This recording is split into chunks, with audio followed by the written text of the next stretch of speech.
There is he, is he there? Are we live? We're live. Yeah. Live, everybody, with JL Cauvin. It is Tuesday, and I got him during the lunch hour. I'm very happy to have you. How do you see everything? Are we doomed? Yeah. What I'd like to say to people watching right now or who will join is don't make me a loser to the David K. Johnston and Jared Yates Sexton stream numbers. I don't want to see that they have, 1.3K views and I have 82. Well, if you go to @Pete Dominick and you retweet from your Twitter, especially, your people will then be able to watch. Let's see if I'm And logged then in. I think that'll put us really through the roof. Most of them will be probably white supremacists, but yeah, I'm not logged in on this computer and I don't want to break away to go get my phone. So I'm just going to have to rely on, word of mouth when this is done. Well, we're happy to have you here. The folks will roll in. I don't preview or promote these. It's just one extra step, but I surprise people and go live. So whoever's available, stop in and join us and join the live chat. We're happy to have you here to talk to one of my favorite people to talk to about all of the things, including media and politics, current events, and the cultural zeitgeist. JL Cauvin. It's great to be here. I do think we are. I think we are doomed. I think we are in a sort of a downward spiral that really we're not equipped anymore to get out of. I don't want to be too pessimistic in terms of the timeline, but there's no reason to think that we can turn this around. That's really that's the main problem, I think. Just as our political system is reliant on the decency of Republicans, January 2021, say anything you want about all sorts of policies and all sorts of this. January 2021 is where Mitch McConnell led the GOP off a cliff, and they can't come back from that. And we have a system structurally creating a structural barrier to Democrats assuming enough control to sort of right the ship. And I mean, like, foundationally. I'm not even talking necessarily about policy. I'm just talking about I don't know the next time we'll ever have 60 Democratic senators in the Senate. I don't know the next time we'll have a Supreme Court that isn't far right dominated. And the House is the House, and that they can be a stopgap. But will we have a citizenry that appreciates that sometimes, because I don't think people appreciated it with the Joe Biden White House, that sometimes, a Democrat House might not be able to get much done if they don't have the White House and the Senate, but they can halt the degradation that is going on. But we seem conditioned to not treat that as a win. I've made the analogy before that sometimes politics is playing defense. You don't get mad in football when your defense doesn't score a bunch of touchdowns. You get happy when they simply stop the other team from doing damage. Yeah. But we live in a world where offense. So if my team, if the Democrats aren't, what have the Democrats even done? I heard that so much under Biden. And my answer was always a remarkable amount given the zero majority in the U.S. Senate. That is on a per capita basis, the Joe Biden term was incredibly effective, incredibly impactful. When you rate it on Lyndon Johnson and FDR did humongous things with gigantic majorities. Joe Biden did big things with no majority. Yeah. And big investment into American infrastructure in our lifetime. Right. And we're allowing Trump. I mean, my podcast today is going to be about Charlie Kirk. I'm going into the city this evening to record Rain on Your Parade. But next week's I've already planned, which will be on newspapers, because the thing that I've been saying a lot is I think the thing that goes underreported in our political problems is what I've termed citizen malpractice, which is people not reading, people not doing their duty to be informed that is in their power. People can complain about certain media sources and bias and this and that, but I think we live in a country where way too many people have checked out of doing their due diligence as a citizen. Right. And I don't know how you fix all that I just said. I don't know how you fix one half of the country politically is morally bankrupt. Like if you follow Donald Trump, there's a level of moral bankruptcy there. Our structures, the founders did not envision that we'd be in this kind of place with a spineless Republican Party that has given up. And I think it was Ezra Klein today said on his podcast, basically the founders couldn't have envisioned a massive political party where they would align not for their constitutional powers, but for their political party. So that instead of a court and a Congress concerned about their own power, you have a Republican through line that just says, well, we're just doing what Trump says. So now Congress, it's a cliche that nobody pays attention to. It really is. Congress is supposed to be the most powerful branch. And they've given up that power. And I think it's easy, both from a legislative standpoint and as a citizen, to just kind of go, well, the president's the guy. Like, he's the guy. Like, the president's the leader. And that has led us to bad government and lazy citizenship. I got to ask you, let's dial it back just to the current moment. You're going to be doing your episode later on your podcast and talking about Charlie Kirk. Give me the broad outlines, it's almost a week since he was assassinated in front of everybody. And we've spent a lot of time now analyzing the assassin, the kid, the shooter, and what his motivations were. And it's not clear. It's pretty confusing, as a matter of fact, it would seem, but that hasn't stopped everyone from Trump to his attorney general to everybody on the right saying that it was the left and that they're going to destroy the left, Stephen Miller said on the J.D. Vance hosted Charlie Kirk podcast, which, by the way, took place. Always nice if you can take a 3-hour break from the second most powerful position on earth to do a podcast for your friend. A for-profit podcast, not saying J.D. Vance got paid, but somebody got paid for that podcast, and it was done. I think it was stamps.com. It was done. I think it was hoods.org, but it was done. They're a nonprofit. That's nice. Giving back. Well, now it is. All the left-wing nonprofits, back to the point, are going to be attacked and destroyed. What do you make of first the automatic blaming of the left? This is the left. This is them. The bullets only go one direction, which is what Eric Trump has been saying. They're trying to gaslight us into thinking that there are far more violent attempts, threats, and successful attacks by people that are firmly on the left. What do you make of how they have so far been able to take the narrative and run away with it? I will say, first off, just to show that I'm slightly even-handed, I have been alarmed because I don't, like you said, I don't know what exactly this kid's story was. It's still coming out piecemeal. Nobody seems to have a definitive story. That being said, I have seen definitive takes on both sides telling me he was a MAGA conservative and he was a, woke leftist.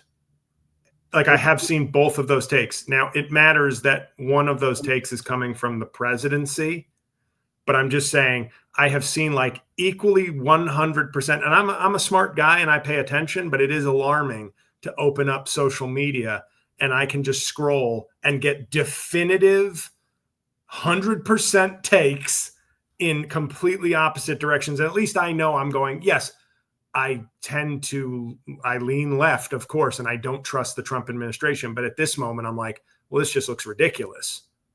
But that said, Trump has the power. They have the bullhorn. They have a cult-like mentality among their half of the country or half of voters. And, it's ridiculous. It's scary, though, but it's also the thing that makes it less scary to me is how predictable it's been. The fear comes from how did more people not know that they were going to play the autocrat 101 playbook? Well, why do you say, how do we know that what people or what more people thought? I mean, most people assumed that they were going to do this. No. most people in your circle, I don't know how you can say that when you have you have half the country doesn't vote.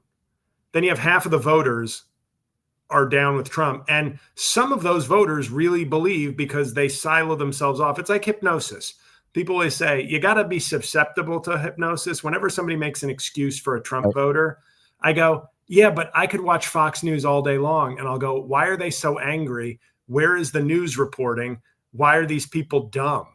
Like, I wouldn't go, you know what, after having Sean Hannity smugly smirk at me for 3 months, I'm starting to see his point of view. You have to be open to that. Sure. To accept. But a lot of people are, and either don't know about these other incidences or have been conditioned to be like, yeah, well, the left, it's not the same. And the anti-Semitism thing is the simplest example for me. They turned, with the help of the Heritage Foundation, anti-Semitism, like protests, and yes, some threats, some vile language, some malfeasance, into an entire Ivy League college movement against Jews. They spun that so hard. And my whole thing was, you know what right-wing anti-Semitism looks like? 10 dead people in a Pittsburgh synagogue. That's right. And somehow kids being shitty on college campuses. No one's excusing that. No one's saying that's okay. But it's like, have we forgotten? If you hammer the public with anti-Semitism on the left, anti-Semitism on the left, you forget that there's 10 dead Jewish people in Pittsburgh because of right-wing anti-Semitism. And the same thing with this. Yes, the Charlie Kirk was an incredibly high-profile assassination. There's no denying that. Like, there's no denying that he was an incredibly powerful and high-profile person in the conservative movement. So I understand if somebody wants to call it like, the Minnesota murders were heinous, but they were not as big figures as Charlie Kirk. I think that's undeniable. What is wrong is acting like those things never even happened or didn't exist. And yet they are able to do this simpleton, dumb version of 1984. Like, they don't even have to be good at this. They can just kind of tell their followers, and they go, yeah, like it's a subscription service, like going right to their brain, where it's like, we've uploaded, it's like the dumb Matrix. We've uploaded new content for you. The old stories no longer exist in your brain. The new one is the left are a bunch of, remember how he told you the left were pussies who hated guns and couldn't be trusted with security or our lethality, according to Cobra Kai's Secretary of War, Pete Hegseth? Well, new update, they're bloodthirsty animals trying to kill you. So forget the fact, just like Biden, he's an old, feeble piece of shit. Also a mob level mastermind dominating politics and ruining the right. And so it's like an update to your computer. Their minds, like, it's like, what? Forget the whole thing before. New paradigm. The left are bloodthirsty animals armed to the teeth, ready to take over our country. What do you make of yesterday? Trump was asked about the Minnesota House Speaker, Melissa Hortford, I think her name was. Yeah. And of course, it went viral because he was like, who? And why didn't you fly the flag half-staff when she was assassinated? And he says, who? Of course he knows who it is. Did he forget? Was it reckless? Is he just That's actually what Stone Cold Steve Austin used to do in the ring. Or no, he said what? I'm sorry. Wrong catchphrase. What is it? What was that moment about? What do you think of that moment? And the fact that he said had the governor called me and asked me to, I would have done it. Right, which is a lie. In fact, he wouldn't. He was asked if he's going to call the governor, and he's like, "What use would that do? Well, why would I do that?" I think I'm misremembering. I thought he was kind of more crude in his dismissal of calling Tim Walz at the time. Maybe. Yeah. In terms of like, he's a nut. That guy's a nut or something. But he's obviously lying. I don't think this is I think he doesn't care, and it's very gross and very vulgar, and they don't want, like, I hate talking like they don't want. I look at actions. You support Trump, this is what you want. So I don't think it's crazy to be like, the right wants, conflict, and they want to like hurt liberals. Yes. I mean, that's what Trump runs on. That's what he talks about. That's what he campaigns on. That's how he promotes himself. So I'm not making that up in some sort of paranoid left wing. Oh, we both think it's us versus them. I could give a shit about those people. I'd be content to just let them, live in their fantasy, except they've empowered the worst people in our country to make law and destroy the environment. And so, but he's a liar. It's like he lies like he breathes. It's not, you know what I mean? It's not even a question. It's just, of course he's lying.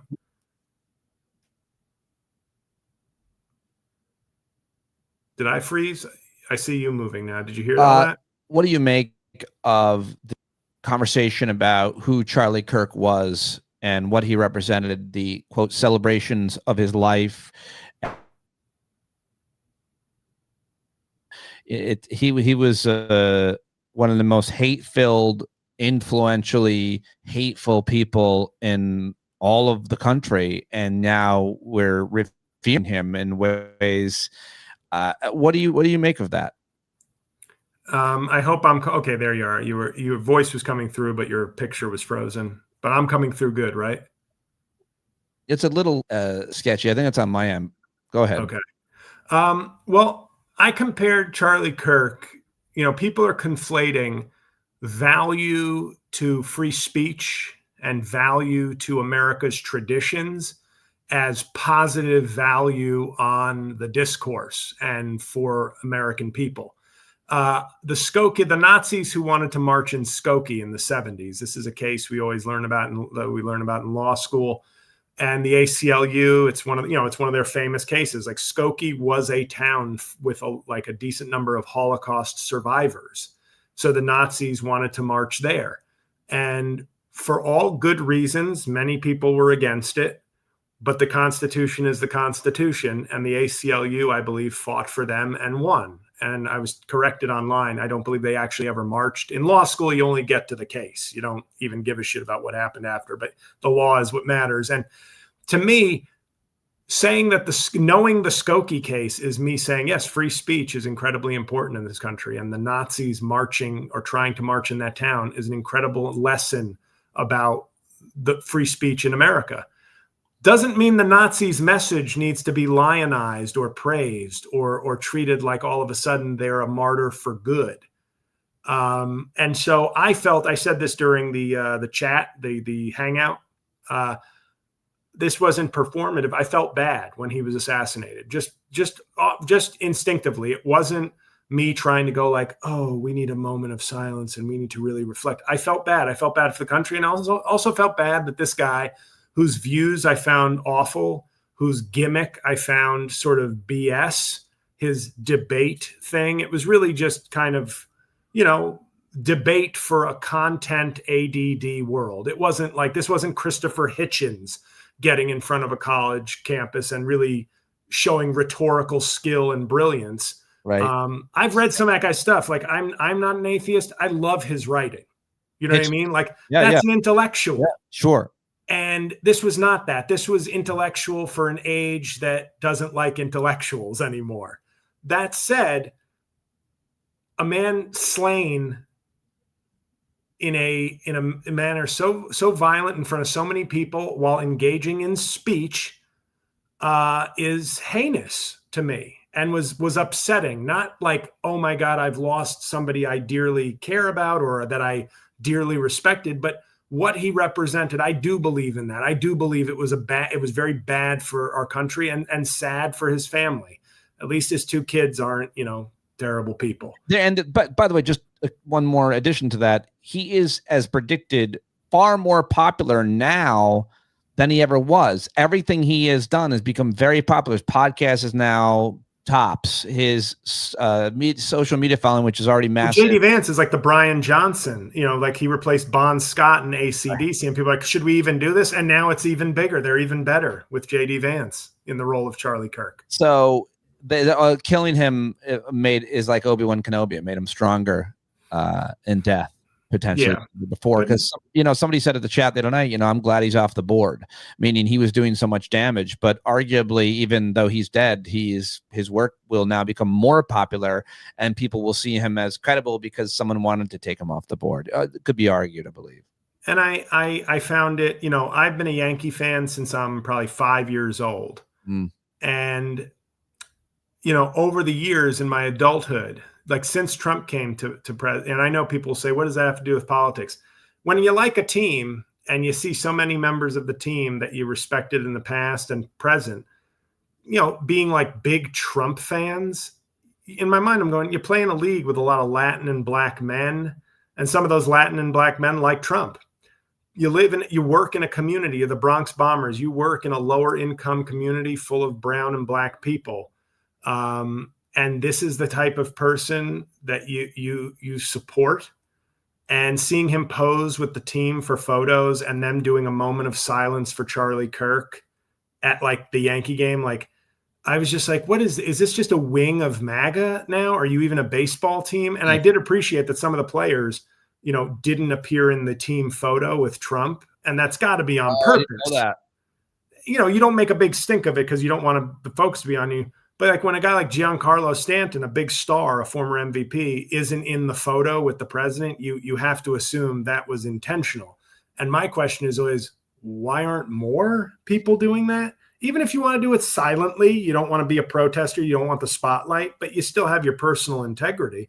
Like Bad Bunny. Let me give you an example of a guy that I like a couple of his songs, but I love the fact this guy's as big as Taylor Swift, basically. Maybe he's just under Taylor Swift in terms of global and United States popularity. And he like cut out the US from his world tour, that's a big market to cut out because of ICE and things. He doesn't want his concerts being, he was fearful that his concerts might be targets for ICE. And I thought that's somebody, he's not short of money, which is always my case. When somebody's rich, look at these billionaires. Doesn't that give you even more freedom? Right. To state your mind instead of now you're just a prisoner of your own wealth? That doesn't seem enjoyable at all. And to see somebody like that, who obviously has money regardless, he doesn't need the US, but the US is a humongous market to just skip on your big tour. And I thought that was just something very interesting and admirable, What do you make of the threats that Stephen Miller and Pam Bondi and others are making today in the days afterwards about? You mean an attorney general who doesn't believe in free speech? It's Matt Walsh, who's this far right conspiracy theorist, Christian nationalist guy, is calling for her to be fired today because she's cracking down on some printing shop, some printer who had, by the way, been fired. He wouldn't print up Charlie Kirk vigil flyers. He said no. Well, she's going to prosecute him for that now. And Matt Walsh is mad. He's like, we fought for years to be able to not serve people that we didn't agree with, didn't like, whatever. And now you're reversing all of that. Not to mention what you just mentioned, everybody's talking about, oh, if he was such a warrior for free speech, why are hundreds of people being fired from their jobs at anywhere from the Washington Post to your local school?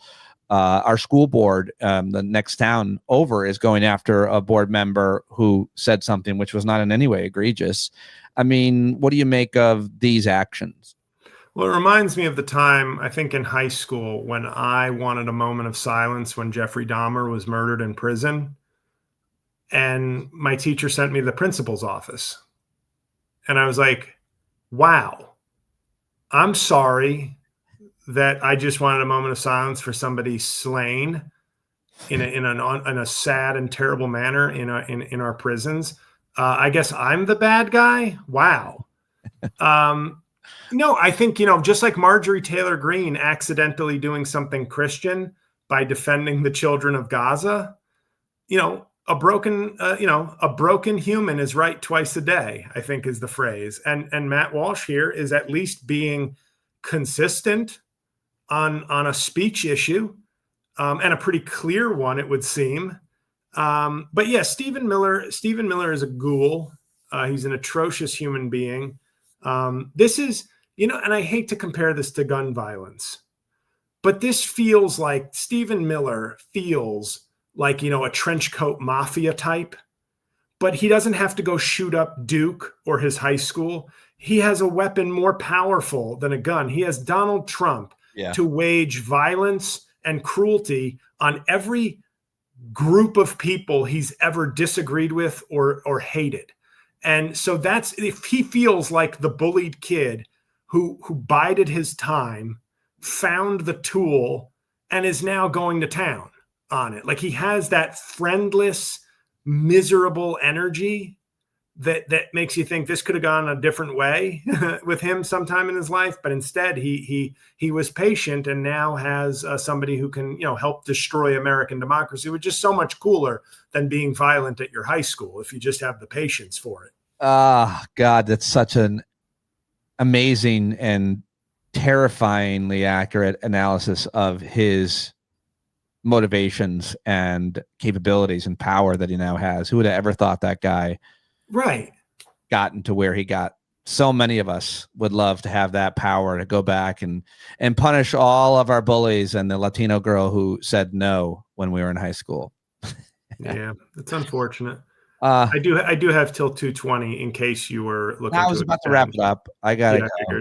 I gotta go. Oh, you have to go. No, actually, I have to go, Pete. No, I have to leave. I have to go make a salad. I can show you the text that show I needed to leave first. I can show you that I had just instant messaged other people that I really wish that you would let me go. And I said that a few minutes ago when you were talking. So you can put your text up against mine. All right. New Ran Your Parade drops this Thursday. What else are we plugging?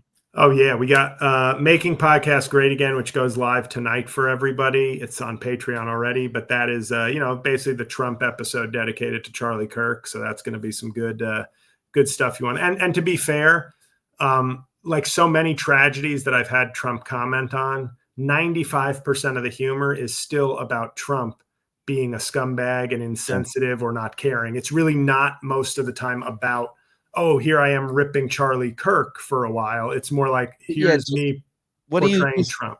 Just in your words, we all know, but when your words, it's hilarious. Everybody in the live chat is saying, no, I need to leave. In your words, what do you make of the lack of any remorse that he has? He was asked, how are you feeling about your friend Charlie Kirk dying? He's like, I feel pretty good. Look at my ballroom. And then he was at the Yankee game doing the double jerk off motion the next night or that night. What do you make of how do you characterize that, just in your words? We all know about the narcissism and the different psychological analysis that we believe it is, but what do you embody the man? We're watching a guy with like a serial killer mentality be our president. Like, that's what it feels like. It feels like the man can't. In fact, I feel like serial killers would be conscious of like masking their deficiency and being like, I'm very upset. This is a very sad moment, to throw people off the scent.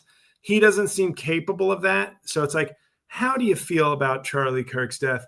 I'm doing well. I had great sex last night. I guess death is sort of a turn on to my wife, Melatoma.